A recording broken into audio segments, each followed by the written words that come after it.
My second point that I wanted to make, and this is not a point that is only true of what is happening in Kenya.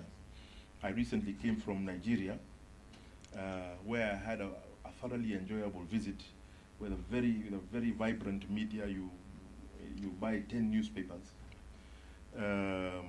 if not more, but full of advertisements congratulating senators for having won seats by their friends. So I asked, I said, if Said has been elected as senator, how come all of us are contributing money to congratulate him in a newspaper?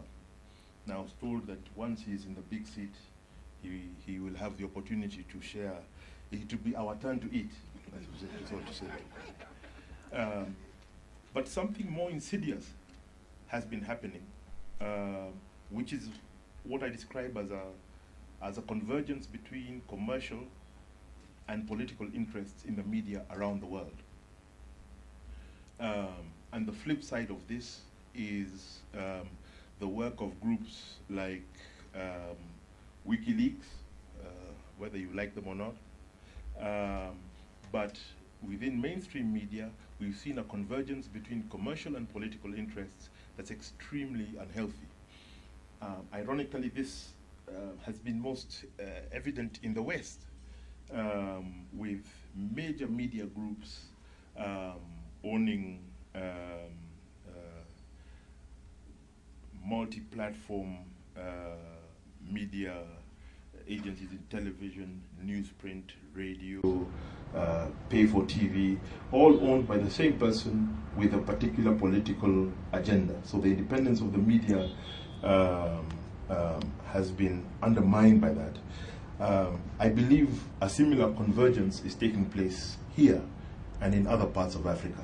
And I think that's an extremely unfortunate thing, that we need to think, how do we get out of this? Because it is particularly toxic around election time, because the media then is under pressure. And I have always taken the media, the heart of the media, or any media organization, is the news desk, where unfiltered information from all over the country comes in. And the first institution within the media that takes a hit when you have this commercial and political convergence within the media sector in any country is the news desk. That's what the politicians go for first. Not even the editors. The editors are okay. I was told that you can buy him a car or something, but it's much more important for you to know who's on the news desk when, to be able to control what goes in and doesn't go into a paper. Thirdly, and this touches on the first question that I made,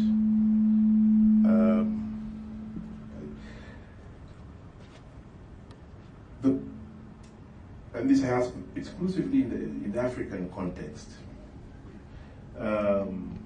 If you look at our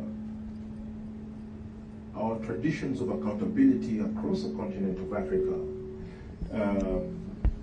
we had extremely robust traditions and constitutions. I spoke recently at an event where the ambassador of Mali stood up and he said to me, you know, we had a constitution in 1524 that we understood. We have a constitution now that ordinary people don't understand. And one wonders whether we have jumped some steps in the path towards democracy, which I think is a good one, and one that we're not going to go back on, and not invested enough on the institutions of accountability. You don't invest in the institutions of accountability, the judiciary, a clean and accountable parliament, depoliticizing the civil service. I'll talk later about the security sector. Then you go into a democratic process that can be extremely polarizing, especially in a diverse context.